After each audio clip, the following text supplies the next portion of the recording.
Bonjour, je m'appelle Mathieu et je vais aider les musiciens.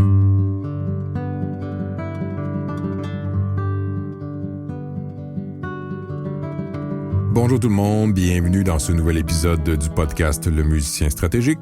Sujet brûlant aujourd'hui, sujet qui m'obsède, désolé, il n'y a pas d'autre mot.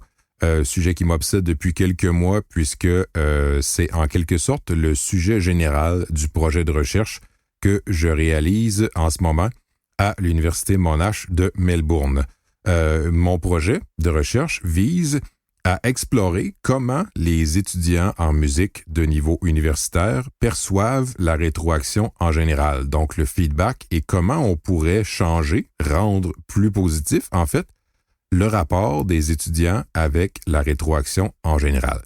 Et c'est ce que j'expérimente en ce moment, c'est différents moyens combinés ensemble, comme des présentations, des discussions entre les étudiants et de l'expérimentation avec la rétroaction par les pairs, P-A-I-R-S, laissons Papounet en dehors de ça.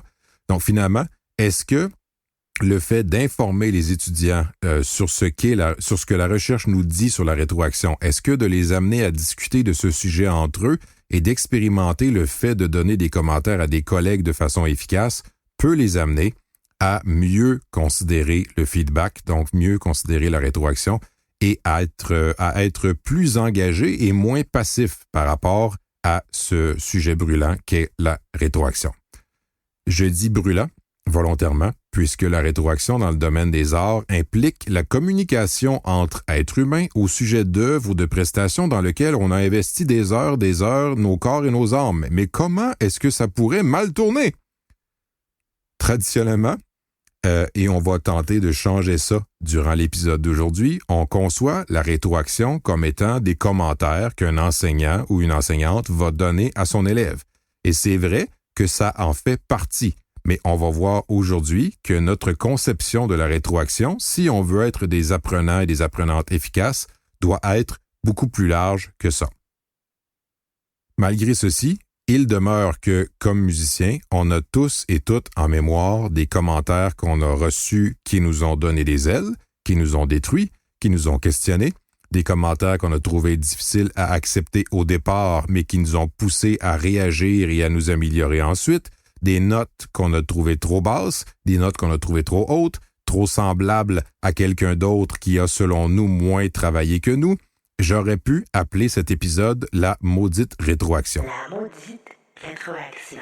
Depuis les 15-20 dernières années, la recherche a fourni plusieurs excellentes suggestions sur la bonne façon de donner des rétroactions à nos élèves, donc d'un prof à l'élève, et non le fameux feedback sandwich, n'y figure pas.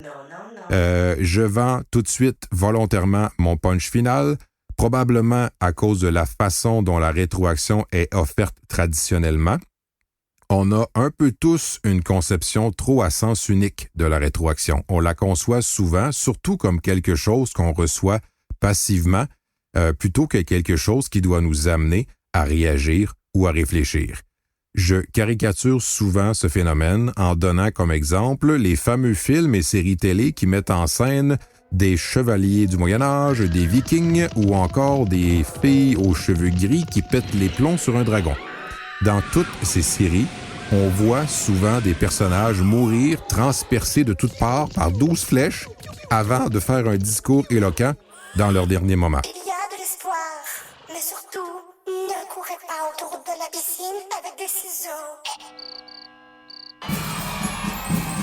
J'ai l'impression qu'on voit un peu la rétroaction comme ces 12 flèches. On la craint, la rétroaction, parce qu'elle semble être directement liée, du moins dans notre esprit, à nos sentiments et à notre identité. On la voit arriver un peu comme l'aiguille d'un vaccin en nous disant « j'espère que ça ne fera pas trop mal ». Les commentaires qu'on reçoit de nos profs, de juges, de collègues et du public sont importants, beaucoup plus que les notes chiffrées, soit dit en passant, mais il est encore plus important de réagir efficacement aux commentaires qu'on reçoit en se fixant des objectifs, en sélectionnant des stratégies pour continuer de s'améliorer et en s'inspirant de ces commentaires. Ma définition préférée de la rétroaction est la suivante. La rétroaction ce sont des informations sur la base desquelles nous agissons. C'est aussi pourquoi, si nous ne faisons rien avec la rétroaction devient tout simplement des informations, juste des mots qu'on a entendus ou lus qui nous blessent ou qui nous flattent.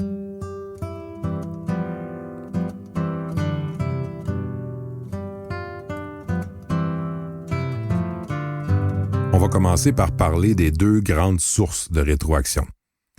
Avez-vous déjà eu l'impression que quelque chose ne va pas pendant que vous jouez? Est-ce qu'il vous est déjà arrivé pendant une prestation de vous dire « ça va vraiment bien », puis de commettre une erreur stupide? Avez-vous déjà entendu votre professeur dire oui et non au fil de vos répétitions pendant que vous aviez l'impression de jouer exactement la même chose chaque fois? Dans ces exemples, je vous ai volontairement fait penser aux deux principales sources de rétroaction. Ça peut venir évidemment de nos professeurs, mais aussi de nos collègues, du public, d'un ami, d'un membre de la famille. Ce type de rétroaction est appelé rétroaction complémentaire ou, en anglais, augmented feedback. C'est généralement le premier type de rétroaction auquel on pense quand il est question de ce sujet-là, donc de rétroaction, et c'est évidemment une source très importante. L'autre type de feedback, de rétroaction, que nous ne considérons pas en premier, mais que nous devrions tenir compte, est toujours disponible et contient une quantité incroyable d'informations si on y prête attention. C'est ce qu'on appelle la rétroaction intrinsèque à la tâche, le feedback qu'on recueille par l'intermédiaire de nos sens pendant qu'on joue ou qu'on chante. Donc, le son de notre instrument, les sensations de nos mouvements musculaires pendant qu'on joue, et pour certains instruments, la vue de nos mains en mouvement. On va s'arrêter ici pour nos 5 sens parce que si votre instrument a un goût ou une odeur bizarre, je ne veux pas en entendre parler. Encore une fois, ce type de rétroaction par nos sens est appelé intrinsèque à la tâche car il est intrinsèque, donc automatiquement collé à une tâche, et on ne peut pas ne pas l'avoir. On ne peut pas ne pas ressentir, voir et entendre ce qu'on fait pendant qu'on joue, mais on peut, malheureusement, l'ignorer ou ne pas savoir sur quoi porter notre attention dans la masse d'informations qu'on reçoit. Je fais un petit rappel vers les premiers épisodes de la saison, puisqu'on associe cette rétroaction intrinsèque à deux processus cognitifs dont on a parlé lorsqu'on discutait d'autorégulation, soit l'autosupervision pendant le jeu et l'auto-évaluation qui suit.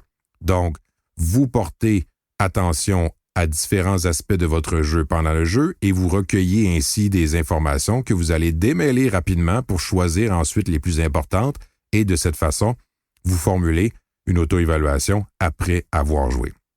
En résumé, lorsqu'on joue d'un instrument, on a accès à deux types de rétroaction. Le premier est le feedback intrinsèque à la tâche, les informations donc qu'on recueille par nos sens pendant qu'on joue. Ce type de feedback-là est toujours disponible, mais c'est l'effort de toute une vie d'apprendre à trier les informations qu'on reçoit et à formuler une auto-évaluation efficace. Le deuxième type de rétroaction est la rétroaction complémentaire. Ce sont les commentaires qu'on recueille de la part de nos pairs, du public, des amis, etc., et bien sûr des enseignants et des enseignantes. Cette rétroaction, surtout lorsqu'elle nous vient d'un expert ou d'une experte comme nos profs, peut être plus riche que notre propre rétroaction intrinsèque, donc notre auto-évaluation. Mais dans le cas d'un enseignant, cette rétroaction n'est disponible que pendant notre cours hebdomadaire. On revient à l'exemple du ski nautique, encore une fois dans les épisodes sur l'autorégulation. C'est super d'avoir accès à l'opinion d'un expert ou d'une experte une fois par semaine pendant 1 heure, mais il faut continuer d'avancer et réfléchir entre nos leçons. Et pour ça, on est souvent seul dans notre studio. On doit donc apprendre à s'auto-enseigner. Et avez-vous déjà réfléchi à la proportion de votre semaine que vous passez avec votre professeur et à la part de votre semaine pendant laquelle vous êtes votre propre professeur? Et la question peut être posée directement au professeur.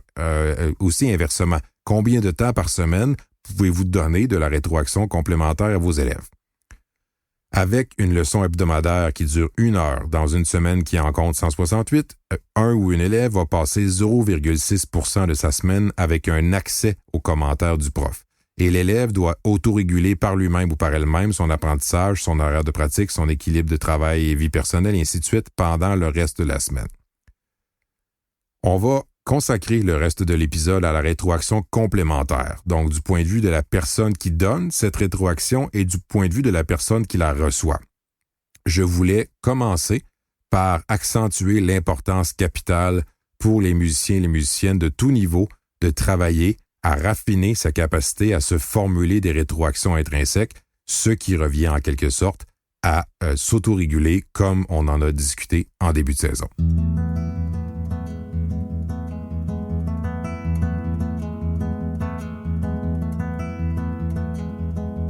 Mais vous vous demandez peut-être pourquoi une rétroaction dite complémentaire, pourquoi pas une rétroaction extrinsèque, ce qui est le bon terme pour l'inverse d'intrinsèque, et en fait une nomenclature qu'on a déjà vue dans les épisodes sur la motivation. On parle de motivation intrinsèque et extrinsèque, on parle de rétroaction intrinsèque et complémentaire. J'adore le terme complémentaire en fait, puisque le terme remet à sa place la priorité de la rétroaction intrinsèque. L'importance de s'auto-enseigner le plus efficacement possible lorsqu'on travaille seul. Pas question ici de se débarrasser de tous les enseignants et enseignantes de ce monde, juste de réaliser qu'on peut s'abreuver à la fontaine de leur génie seulement 0,6% de notre semaine lorsqu'on a une leçon d'1 heure et que le 99,4% du temps restant est entre nos mains. Le terme complémentaire ou augmented en anglais, je le trouve génial puisqu'il reconnaît que même si vous jouez dans une masterclass avec le génie absolu de votre instrument, les commentaires du maître ou de la maître vont suivre l'impression que vous avez forcément eue de votre jeu. Je mentionnais il y a quelques minutes qu'on ne peut pas ne pas avoir de rétroaction intrinsèque, impossible d'avoir joué sans avoir entendu notre jeu, vu nos mains jouer et senti nos muscles travailler. Donc forcément, n'importe quel commentaire extérieur, donc la rétroaction complémentaire, survient après qu'on se soit formulé notre propre rétroaction intrinsèque, même si on s'écoute un peu pauvrement lorsqu'on joue. La rétroaction complémentaire complémente, comme son nom l'indique, la rétroaction qu'on s'est déjà formulée pendant et après le jeu. Et on verra plus tard que ce qui est génial, c'est de considérer intensément les deux, de les comparer le plus froidement possible, de discuter de nos impressions mutuelles avec la personne qui nous a donné la rétroaction complémentaire, etc. En gros, d'être actif, proactif avec la rétroaction qu'on a formulée et proactif aussi avec la rétroaction qu'on a reçue. Parlons-en de rétroaction complémentaire et j'adore parler de ce qui suit avec mes étudiants, mes étudiantes évidemment, et aussi avec les étudiants et étudiants qui n'enseignent peut-être pas encore pour les aider, en fait, à bien recevoir la rétroaction qu'ils reçoivent et bien y réagir. Évidemment, pour les profs, de leur côté, pour les aider à réfléchir à la façon dont ils ou elles vont donner leurs commentaires. Je vous donne 4 exemples distincts d'une rétroaction qu'une enseignante pourrait donner à son élève qui devrait améliorer sa sonorité. Premier exemple. C'était tout simplement horrible. Deuxième exemple. Ta sonorité est un peu mince. Exemple 3. Pendant que tu joues, si tu te concentres sur la projection de ta sonorité au fond de la pièce, ta sonorité et ta technique vont s'améliorer. Quatrième et dernier exemple. Ta sonorité était un peu mince, mais je me souviens qu'on avait discuté d'une solution dans une autre pièce. Pourrais-tu me rappeler laquelle? Dans les 4 exemples, le message, c'est « il faut que tu améliores ton son ». Mais on s'entend que la façon de formuler le commentaire était assez différente d'un exemple à l'autre. Dans un article qui a été publié en 2007, qui est encore abondamment cité dans la littérature scientifique sur la rétroaction, le chercheur John Hattie et la chercheuse Ellen Timperley ont proposé une description de 4 niveaux de rétroaction qu'on appelle l'ego, la tâche, le processus et l'autorégulation. C'était tout simplement horrible était un exemple de rétroaction sur l'ego. Il s'agit clairement d'une attaque contre la personne qui ne contient pratiquement aucune information pédagogique. Vous serez d'accord avec moi probablement que c'est simplement blessant et peu pédagogique de se faire parler de cette façon. En revanche, quand je demande à mes étudiants et mes étudiantes si je vous dis « c'était tout simplement génial », ah là, c'était mieux. Là, c'est correct. Pourtant, il y a aussi peu d'informations utiles que je vous dise « c'était horrible » ou « c'était génial ». La différence, c'est que dans la première situation, j'attaque votre ego et dans la deuxième, je le flatte. Ceci touche quelque chose qui est, selon moi, fondamentalement faux avec certains commentaires ou certaines réactions aux commentaires reçus, c'est que la rétroaction n'est pas supposée à être émotionnelle.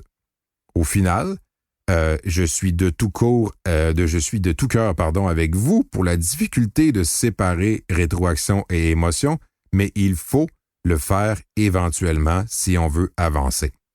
Notre réaction après avoir reçu une rétroaction ne devrait jamais être « je suis triste » ou « je suis heureux ».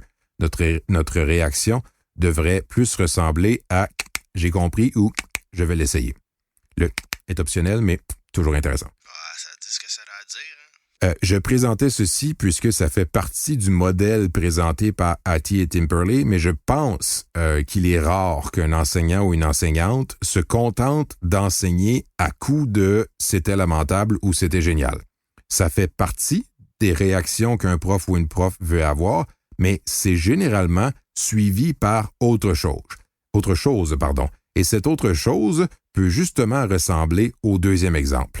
Ta sonorité est un peu mince. Ceci était un exemple de rétroaction sur la tâche, aussi parfois appelée rétroaction sur le produit. Dans ce cas, au moins, on parle plus concrètement du jeu et non pas seulement de la personne avec le génial, lamentable ou horrible. Et avec ça, l'élève sait au moins ce qu'il ou elle doit travailler. C'est très souvent ce qu'on reçoit comme rétroaction lors d'examens, d'auditions ou de concours, donc des situations pendant lesquelles les évaluateurs et les évaluatrices ont souvent peu de temps pour écrire leurs commentaires et c'est souvent plus agréable, en fait, de discuter avec le jury après un examen ou un concours que de lire les commentaires. Ou alors, c'est plus facile d'interpréter correctement les mots, écrits souvent dans un contexte plus officiel et un brin froid, quand on a pu discuter avec la personne après, la personne qui prend souvent le temps, donc le juge ou l'examinateur, l'examinatrice, de revenir sur ses commentaires, mais avec plus d'explications et d'encouragements verbaux et souvent avec un sourire. Donc, d'un point de vue strictement pédagogique, ce type de commentaire nous informe de ce qu'on devrait travailler, mais ça ne nous dit pas comment travailler l'aspect mentionné et comment le corriger, ou encore comment développer encore plus des aspects positifs de notre jeu. Jusqu'à présent, que la rétroaction porte sur l'ego ou sur la tâche, la question de savoir comment améliorer notre jeu, comment travailler, relève encore complètement de la responsabilité de l'élève. Et là, on arrive avec le troisième exemple. Le troisième exemple, c'était pendant que tu joues, si tu te concentres sur la projection de ta sonorité au fond de la pièce, ta sonorité et ta technique vont s'améliorer. C'était un exemple de rétroaction sur le processus. Ce type de commentaire indique ce qui ne va pas ou ce qui est bien dans le jeu, donc une rétroaction un peu sur le produit, et ajoute comment ça pourrait être encore amélioré. J'aime bien cette formulation, comment ça peut être encore amélioré, puisque ça concerne à part égale les aspects positifs ou les aspects plus négatifs d'une prestation. Dans les deux cas, on veut continuer à améliorer les aspects de notre prestation. Si vous me permettez une suggestion personnelle ici, lorsque j'enseigne à mes étudiants en pédagogie, je leur dis souvent que cette rétroaction est la rétroaction de référence qui va être appréciée dans n'importe quelle situation. Donc, un peu une espèce de rétroaction efficace passe-partout. Que vous enseigniez ou que vous jugiez pour des examens ou des concours, ce type de commentaire va être apprécié. Parfois, ou peut-être trop souvent, les commentaires qu'on reçoit lors d'un concours ou d'un examen se présentent souvent sous la forme d'une rétroaction sur la tâche, comme je le présentais précédemment, de sorte que ça peut ressembler un peu, malheureusement, à une liste d'épicerie de tout ce qui est bien ou mal dans notre jeu. En offrant les suggestions sur la façon d'améliorer les faiblesses ou ce que nous oublions souvent sur la façon de développer davantage les forces, cette rétroaction sur le processus va être beaucoup plus utile pour l'apprenant. Les commentaires sur le processus que je viens de présenter et les commentaires sur l'autorégulation dont nous allons parler dans quelques secondes sont généralement associés dans les recherches aux plus grandes améliorations chez l'apprenant sur le plan de la performance et sur le niveau d'implication, donc la motivation à travailler. La meilleure rétroaction ultime est la rétroaction sur l'autorégulation. Dans l'exemple, ton son était un peu mince, mais je me souviens qu'on avait trouvé une solution à ça dans une autre pièce. Peux-tu me remémorer la solution qu'on avait trouvée? L'enseignant ou l'enseignante, dans ce cas-là, sait que l'élève a la capacité de trouver la solution et l'enseignant ou l'enseignante guide l'élève vers la solution. C'est en fait l'incarnation d'un bon enseignement qui conduit à des apprenants autorégulés, comme on a déjà beaucoup parlé dans les épisodes précédents. J'ai suggéré plus tôt que la rétroaction sur le processus était la meilleure rétroaction dans toutes les situations, simplement parce que la rétroaction sur l'autorégulation dont on vient de parler n'est pas possible dans un examen ou un concours lorsque les juges ne connaissent généralement pas le musicien ou la musicienne avant l'événement. La rétroaction sur l'autorégulation est souvent possible seulement dans le contexte de rencontres régulières entre un ou une prof et l'élève. Et j'ajouterais aussi que quand on s'inscrit à un concours ou qu'on fait un examen, on ne veut pas nécessairement avoir comme commentaire une liste de questions à se faire poser. On veut justement les rétroactions sur le produit, le processus dont on a parlé précédemment. Un petit piège classique par rapport à tout ça est le suivant. Par manque de temps, d'une part, ou par confiance que l'élève devrait savoir comment régler ceci, on se limite souvent aux rétroactions sur le produit. Par exemple, l'élève finit de jouer et on lui dit « Attention à ton son et au rythme ». On reprend? Reprise. Je pense, encore une fois en lien avec l'énorme proportion du temps que l'élève va passer seul à répéter, qu'il vaut vraiment la peine de bonifier un peu nos rétroactions, du moins dans une leçon, en s'assurant d'ajouter comment corriger tel ou tel aspect ou de demander à l'élève si l'élève peut penser par lui-même ou par elle-même à une solution ou une façon de travailler tel ou tel aspect. La bonne nouvelle, c'est que ces rétroactions peuvent se combiner en autant qu'on va plus loin que les deux premières. Un exemple. C'était génial pour le rythme. Par contre, la sonorité était un peu mince. N'oublie pas de bien penser à projeter ton son ou encore n'oublie pas de placer ta main comme ceci pour bien faire ressortir la mélodie. Deuxième exemple de compilation.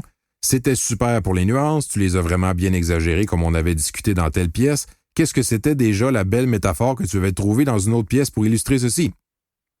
Vous avez entendu que dans les deux cas, j'ai réagi en félicitant, donc un peu de rétroaction sur l'ego. J'ai mentionné l'aspect à travailler, donc rétroaction sur le produit ou sur la tâche. Et dans le premier exemple, j'ai ajouté la rétroaction sur le processus, donc le comment travailler. Et dans le deuxième, j'ai ajouté une rétroaction sur l'autorégulation en faisant réfléchir l'élève. Avant de quitter ce sujet, permettez-moi de souligner que les situations d'enseignement de la vie réelle impliquent souvent un mélange de différents types de commentaires et dans mon expérience d'enseignement de cette matière à des enseignants en herbe, j'ai rencontré des situations où, étonnamment, chaque type de rétroaction pouvait être efficace ou pas en fonction du contexte. En général, bien sûr, la rétroaction sur le processus et sur l'autorégulation sont les types de rétroaction les plus efficaces, mais il peut y avoir des situations où d'autres types de rétroaction sont également appropriés. Et la bonne nouvelle, c'est que plus on a habitué nos élèves à s'autoréguler, entre autres avec toutes les bonnes questions dont je vous ai parlé déjà, des questions qui, je me permets de l'ajouter, ont fait leur preuve, après avoir aidé et suivi mes étudiants qui commençaient à les utiliser avec leurs propres élèves. Donc, plus on utilise ces bonnes questions, plus l'élève devient autorégulé. Et plus on peut se permettre des petits accros aux bonnes habitudes avec des « c'était génial ». Après que l'élève ait joué, surtout si l'élève s'empresse ensuite, comme c'est souvent le cas avec les élèves vraiment autorégulés, de s'auto-évaluer à haute voix. Si l'élève s'est auto-évalué à haute voix et qu'on trouve son auto-évaluation et les solutions qu'il a trouvées, on trouve que toute cette auto-évaluation est bonne, on peut se permettre de dire c'était génial parce que l'élève a fait son travail de s'autoréguler. Ceci complète ma présentation des 4 niveaux de rétroaction de Hattie et Temperley. Je vais mettre la référence de l'étude dans les notes de l'épisode. Si la lecture en anglais est possible pour vous, cet article-là est vraiment une mine d'or de réflexion pour l'application pratique de connaissances sur la rétroaction. Parmi les autres types de rétroaction dont je me promets de vous entretenir davantage sur mon blog, on a l'appréciation ou les louanges, comme « j'ai vraiment adoré t'entendre jouer », commentaires qui viennent souvent des pairs et du public et qu'il faut savoir apprécier justement. Les rétroactions, qui sont dites normatives, lorsqu'on compare un élève aux autres. Par exemple, tu es vraiment dans les 3 meilleurs de la classe. Pas très conseillé, soit dit en passant. Et finalement, on pourrait aussi parler des notes chiffrées. Tu as eu 92%, tu as coulé, tu as eu 75%, etc. Ça aussi, je me permets de garder ça pour mon blog parce que la place des notes chiffrées dans le domaine des arts est un sujet vraiment intéressant sur lequel je me promets de travailler éventuellement. Mais pour cet épisode, on va continuer de se concentrer sur ce qu'on donne le plus souvent comme enseignant, c'est-à-dire des commentaires écrits ou verbaux.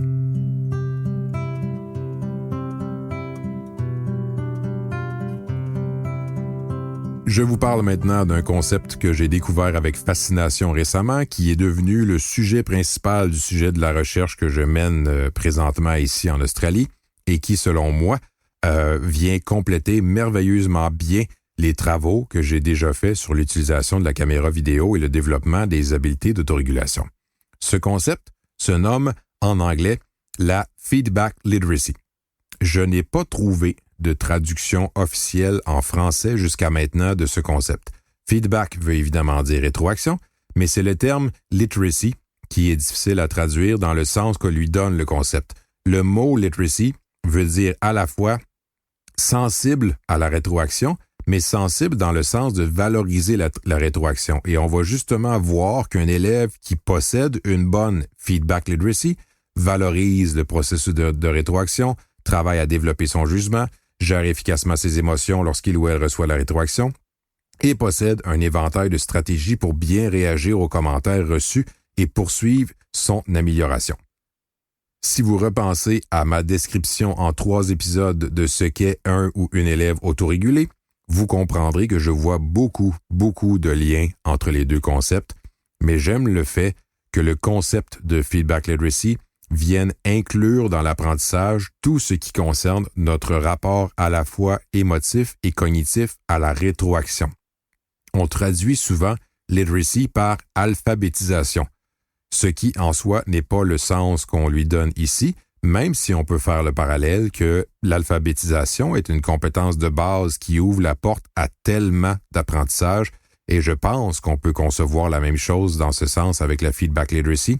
Plus on a une relation positive, plus on considère positivement la rétroaction, plus on aura de la traction vers l'avant dans nos apprentissages.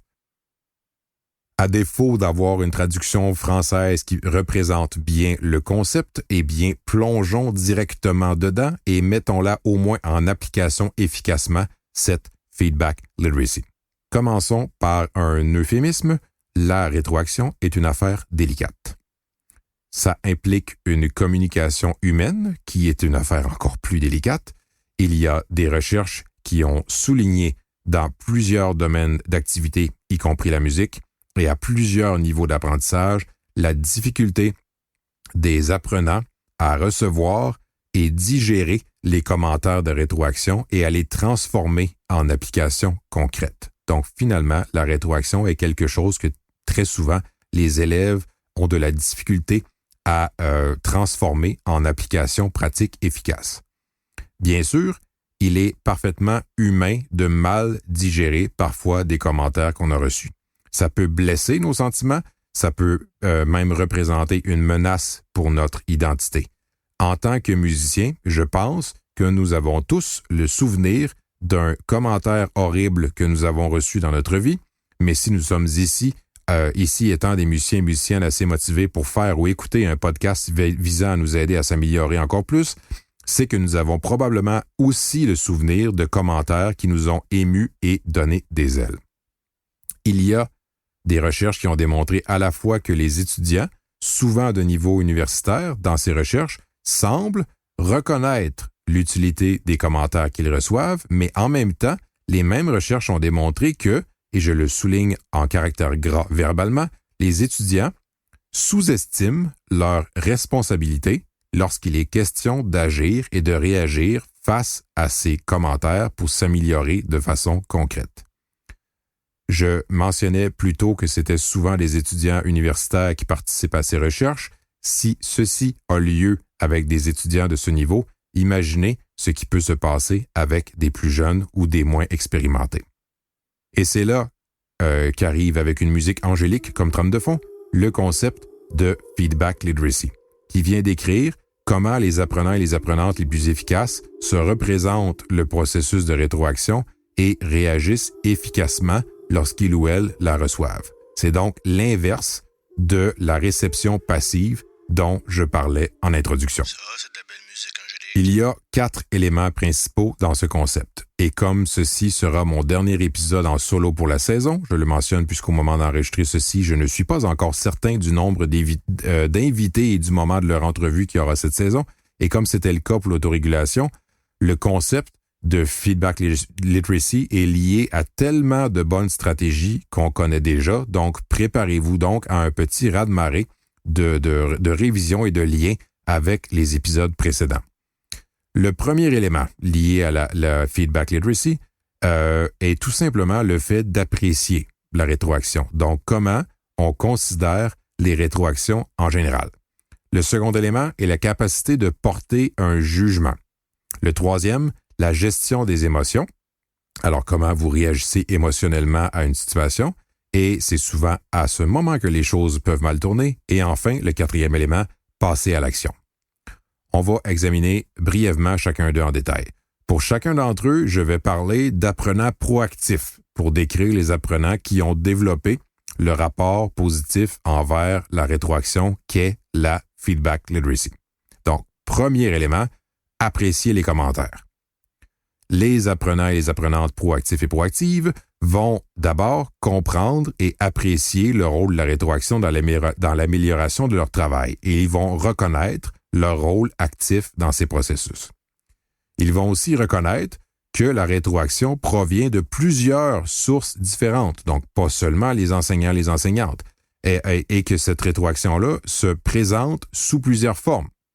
Donc, l'enseignant, évidemment, mais les apprenants proactifs vont aussi reconnaître l'utilité des enregistrements, les commentaires de leurs collègues, ils vont s'inspirer de leurs collègues plutôt que de se comparer, ils vont apprécier le fait de recevoir des commentaires de la part d'autres professeurs, des professeurs différents de leurs professeurs habituels.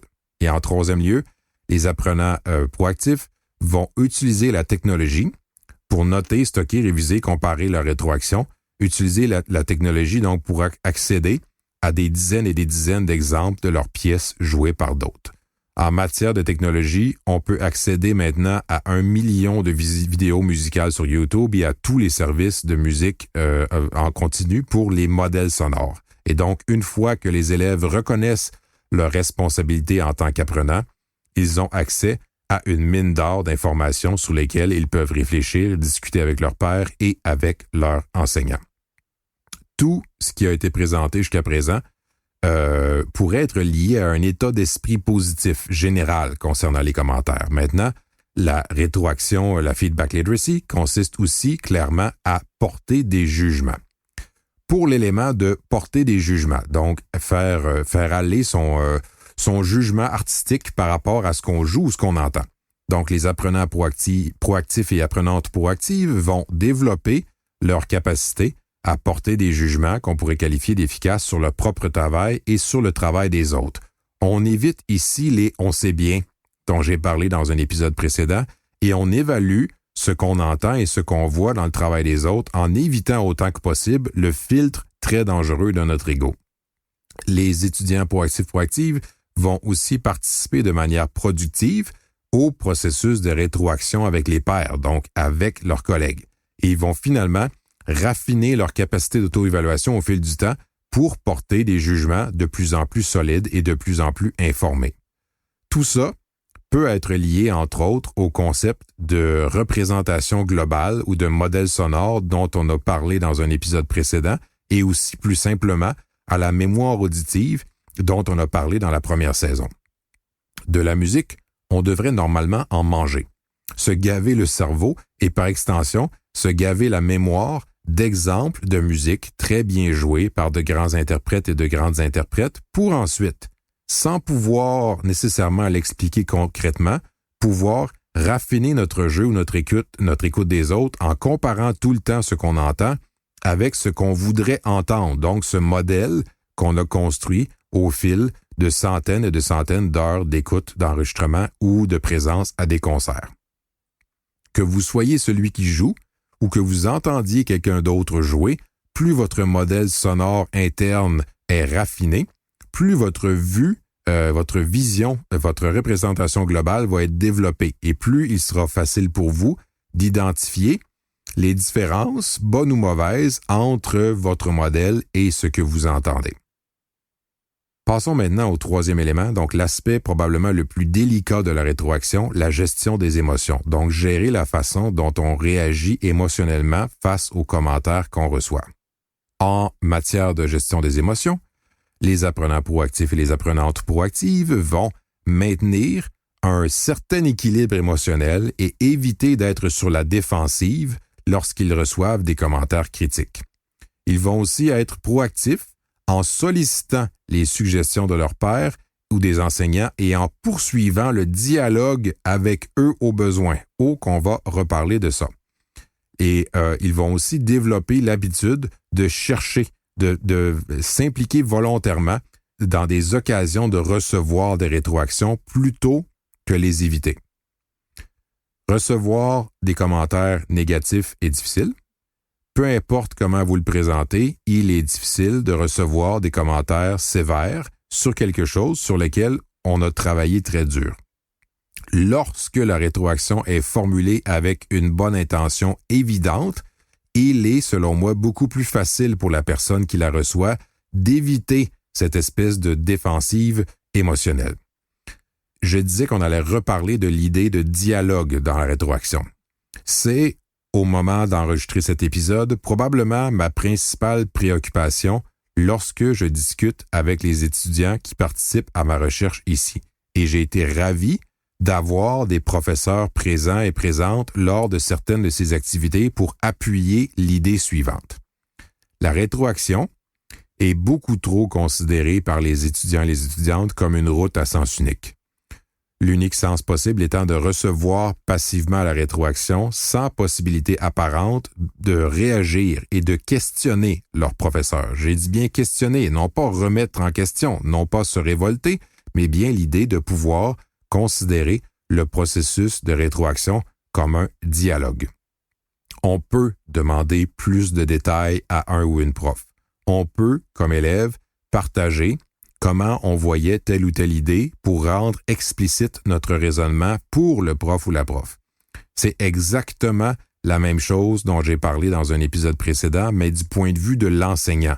Au lieu d'attendre que l'enseignant nous pose des questions sur notre raisonnement, on peut aussi le partager volontairement dans la perspective, encore une fois, d'un dialogue. Même chose avec nos pairs, nos collègues. On peut aller voir un collègue ou une collègue et lui demander « Est-ce que je peux te jouer ceci et j'aimerais que tu me dises ce que tu penses de tel ou tel aspect. J'aimerais en discuter avec toi. » Concentrons-nous un peu sur la réaction émotionnelle. On reçoit parfois des commentaires très bien intentionnés, mais on laisse notre ego blessé nous faire perdre la chance d'évoluer sur la base de cette rétroaction. Parfois, on reçoit des commentaires tellement mauvais qu'on en rit et on les rejette complètement.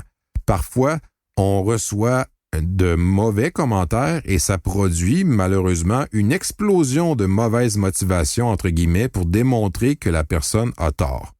Donc oui, il existe de bonnes ou de moins bonnes façons de donner une rétroaction, mais on doit aussi être conscient qu'il existe de bonnes ou de mauvaises réactions face à la rétroaction qu'on reçoit. Et toutes les combinaisons sont possibles. Bonne rétroaction avec bonne réaction, c'est ce qu'on veut. Bonne rétroaction avec mauvaise réaction, on veut éviter ça évidemment. On veut évidemment éviter mauvaise rétroaction et mauvaise réaction. quoique les deux vont souvent de pair, mais au final, tout le monde, tout apprenant a le pouvoir de transformer une mauvaise rétroaction en une bonne réaction. Ça m'amène à revenir sur les 4 niveaux de rétroaction discutés plus tôt, les 4 niveaux de Hattie et Timperley. On parlait alors, évidemment, des commentaires souvent formulés par les profs ou par des membres du jury. Et pourtant, un aspect qui est souvent négligé dans le sujet de la rétroaction, c'est que ces 4 niveaux peuvent également s'appliquer à la façon dont on interprète et on réagit par rapport aux commentaires qu'on reçoit et qu'on se formule à soi-même. Si un enseignant dit à un élève, par exemple, « J'adore la façon dont tu as phrasé la pièce et je crois que si tu travaillais ton son en général, tu honorerais la belle musicalité que nous sentons là. » Et si l'élève pense, « Wow, ce prof-là pense que je suis un mauvais musicien. » Il y a, il me semble, une mauvaise interprétation d'une rétroaction qui était pourtant bien formulée avec une bonne intention évidente. Par conséquent, oui, les enseignants ont la responsabilité de fournir des commentaires pédagogiques, mais il y a aussi la responsabilité des étudiants de rester concentrés sur la tâche lorsqu'ils reçoivent également des commentaires. Et j'inclurais ceci aussi quand les commentaires ont été formulés, comme dans le cas d'un concours ou d'un jury, parfois rapidement. Quand je mentionnais plus tôt l'importance d'avoir idéalement la possibilité de discuter avec le jury pour échanger dans le cadre d'une discussion, ça allait de soi. Donc, le fait de, oui, recevoir des commentaires écrits, mais lorsqu'on les reçoit, de se concentrer le plus possible sur l'autorégulation, donc de réagir positivement par rapport à ces commentaires-là, ou si malheureusement, par manque de temps, les juges ont manqué de temps justement pour ajouter des conseils sur comment améliorer telle ou telle chose, aller voir des collègues, aller voir des enseignants et poursuivre la réflexion. Ce juge-là, par exemple, m'a suggéré ceci, comment est-ce que je pourrais y arriver? Et j'ajouterais qu'on a comme apprenant, du moins dans le cadre d'une leçon instrumentale, on a la possibilité, et j'ajouterais peut-être même le devoir, de répondre aux commentaires reçus s'ils ne nous disent pas comment nous améliorer. Si un prof m'écoute et me dit « corrige ceci » ou « fais attention à ça », et que je ne sais pas trop comment corriger la dite chose, je peux le demander. Est-ce que vous auriez une suggestion sur la façon de corriger ceci? Je peux demander si tel ou tel conseil s'applique dans une autre situation.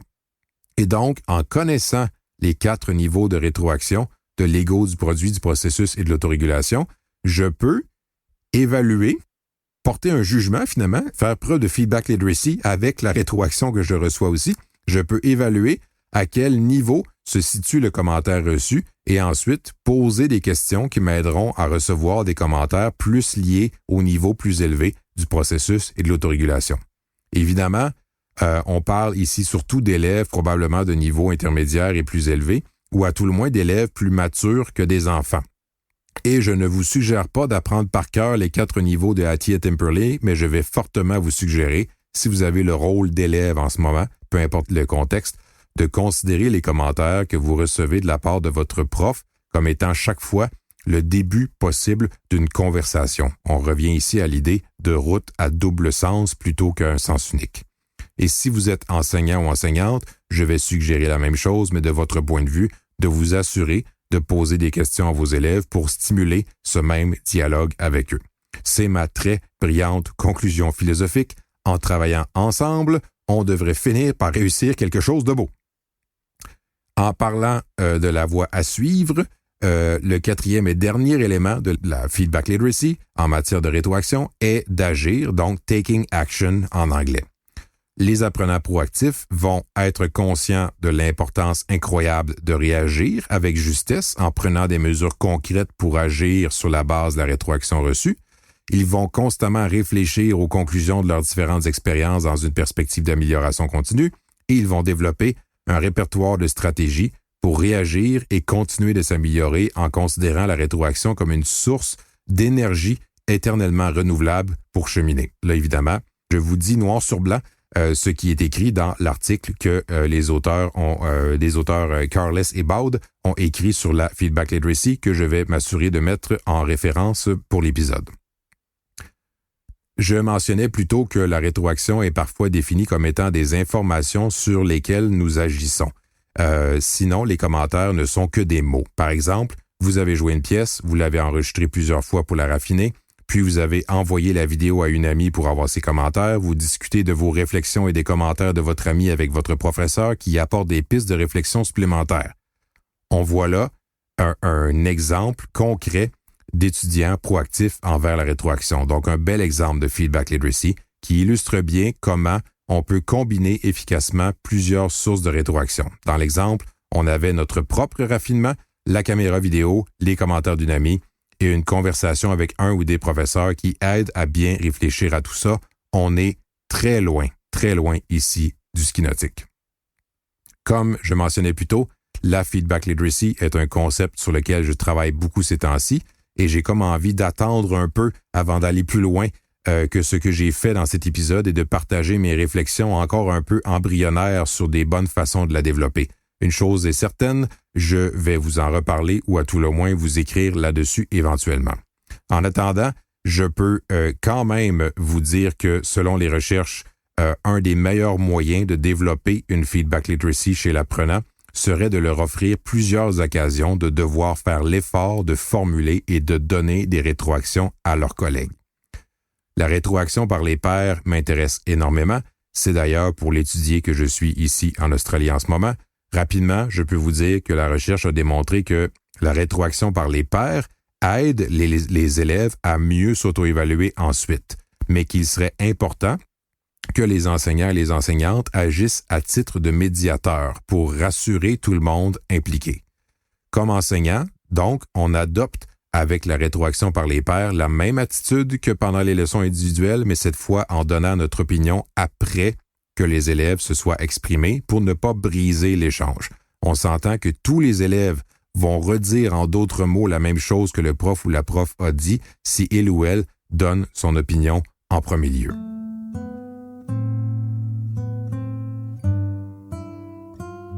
En conclusion, je vous ai partagé dans cet épisode des idées qui ont fait leur preuve dans mon enseignement avec les 4 niveaux de Hattie et Temperley et j'ai aussi avancé des idées beaucoup plus nouvelles pour moi avec tout ce qui concerne la feedback literacy. Préparer cet épisode m'a en quelque sorte forcé à tenter de mettre en mots des impressions encore un peu floues que j'ai en ce moment sur les ressemblances et les distinctions entre le concept d'autorégulation, dont il a été question en début de saison, et le concept de feedback literacy que je viens de présenter. Je commence par dire que, malgré son côté très individuel, l'autorégulation comporte un volet social évident, puisqu'on s'autorégule en pensant, entre autres, aux commentaires reçus de la part de notre enseignant ou encore en comparant nos résultats avec toutes sortes de sources qui nous ont influencés comme des enregistrements. Cela dit, en matière d'autorégulation, on a une grande proportion de concepts qui commencent par le préfixe « auto » et non pas « sociaux ». Il y a donc un fort côté individuel à l'autorégulation que j'associerais peut-être à une bonne gestion de la rétroaction intrinsèque.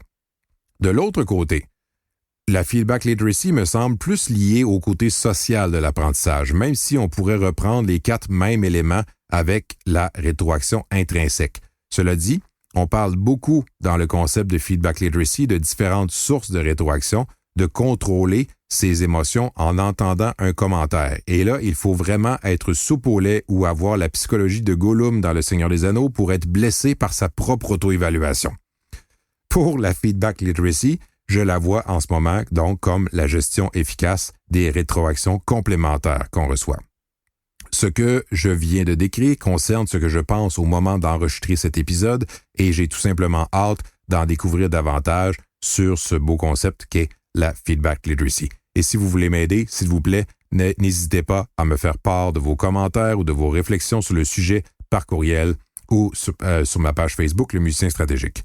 J'espère que cet épisode vous a plu. Si vous êtes encore un élève, j'espère que j'aurai réussi à vous encourager à réfléchir à votre responsabilité en tant qu'apprenant et en tant qu'apprenante, qu'on pourrait qualifier plus positivement d'éventail de sources de rétroaction pour cheminer, donc l'autosupervision et l'auto-évaluation pendant le travail instrumental, les discussions possibles avec votre enseignant, les vertus de l'utilisation de la caméra vidéo ou de l'enregistrement audio, les vertus aussi de partager votre musique et des commentaires avec vos collègues pour recevoir des commentaires des autres et raffiner votre jugement ce qui vous aidera par la suite à vous auto-évaluer et on repart le cycle.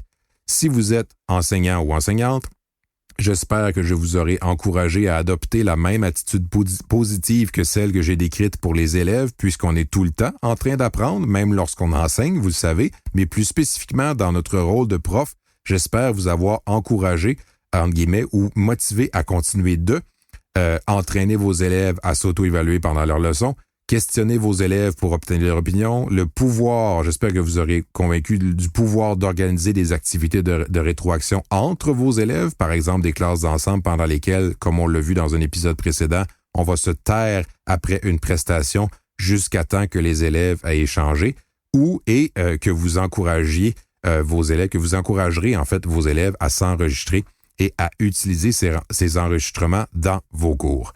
Que ce soit finalement mon dernier épisode en solo ou mon dernier épisode tout court, j'espère que cette 3e saison du Musicien stratégique, peut-être un peu plus psychologique que pratico-pratique, vous aura plu. Je termine en disant un merci plus gros que d'habitude à mon grand ami Jean-Sébastien Potvin de Vonti Productions pour avoir encore une fois fait de la magie auditive avec mes enregistrements. Je vous dis donc, comme d'habitude, bon travail et... Attends, merci à toi de m'avoir fait confiance. T'es mon premier. OK, ferme-nous ça, ce show-là. Et prenez soin de vous.